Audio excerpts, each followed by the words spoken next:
বাধ্য হয়ে বৌমাটা কি করলো, বললো আমি যেতে পারি কিন্তু আমি হরি নাম করব না, কারণ হরি কথা সবার কানে যাবে না, সবাই সহ্য করতেও পারবে না। বেশ, তুমি শোনো বা নাই শোনো, তুমি চলো গিয়ে একটু হরিনাম ওখানে গিয়ে বসো ভক্তদের মাঝে। তাই এলো, এসে বসেছে, আর ভক্তদাস ব্রাহ্মণ আবার ভগবানের নাম গান শুরু করেছে। আপনারাও করবেন নাকি? আর একবার তো হাত তুললেন। ও মায়েরা, আজ তো আপনাদের ধার উঠছে গো, ধার উঠছে। ধার উঠছে মানে কি? মনে করুন আপনারা সোনার দোকান থেকে একটা কাটারি ধার দিয়ে এনেছেন।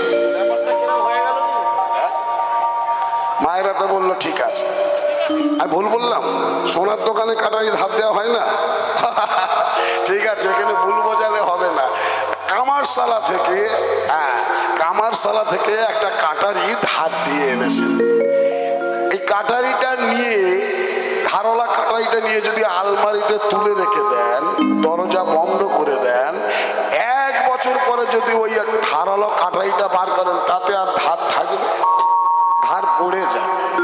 ঠিক তেমন আজ আপনারা সন্ধ্যা থেকে হরিবোল বলছেন, হাত তুলছেন, আজ আপনাদের ধার উঠছে, কিন্তু ধার উঠে গেল বটে, আবার আপনারা এখানে তো আর 1 বছর কীর্তন হবে না, আপনারা সংসার রূপী আলমারিতে গিয়ে ঢুকে গেলেন।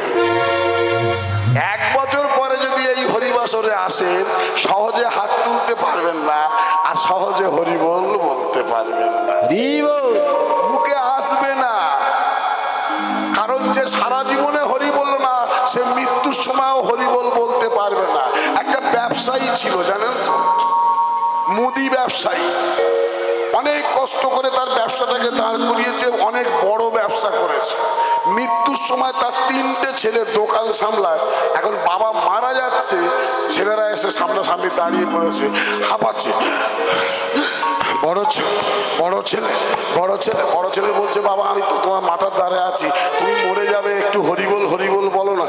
কাউকে দোকানে বাকি দিবি না, কাউকে দোকানে বাকি দিবি না, কাউকে দোকানে বাকি দিবি না। মেজো ছেলে বলছে, বাবা ঠিক আছে, ব্যবসা পত্র পরে হবে, এখন তুমি মরে যাচ্ছ তো, একটু হরিবোল বলো না। তোকে বলি শোন, হিসেবগুলো ঠিক করে করিস, হিসেবগুলো ঠিক করে করিস।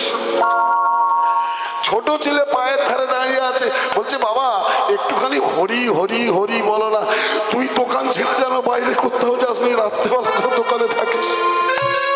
দেখো, মরে যাচ্ছে, ছেলেরা বলছে হরিবোল বলো বাবা একবার, কিন্তু সে হরি কথা বলে না, সেই দোকানের চিন্তা। এবার বলছে, তোরা 3 ভাই এখানে, তাহলে দোকানে কে আছে? সারা জীবনে যে হরি বলল না, মরার সময়ও সে হরি বলতে পারবে না। যে জয়ছে কৃষ্ণ তৈছে। তুমি যেমন ভাবে মৃত্যুর সময় চিন্তা করবে, পরবর্তী জন্মে তুমি ওই জনিতেই জন্ম নেবে। সবাই হরিবোল বললো, হাত তুললো, কিন্তু বৌমা একদম রেগে, একদম আমি এখানে আর কতক্ষণ বসে থাকবো, আর বেশিক্ষণ বসে থাকবো না, আমি ঘরে চলে যাচ্ছি। বৌমা ঘরের ভেতরে চলে গেল, আর বৌমা চলে গেল মানে ছেলেও উঠে গেল, ঘরের ভেতরে ঢুকে যাবে বলে চিন্তা করলো। যেই না ছেলে ঘরের মধ্যে ঢুকে যেতে চাইছে, সঙ্গে সঙ্গে তার বাবা বলে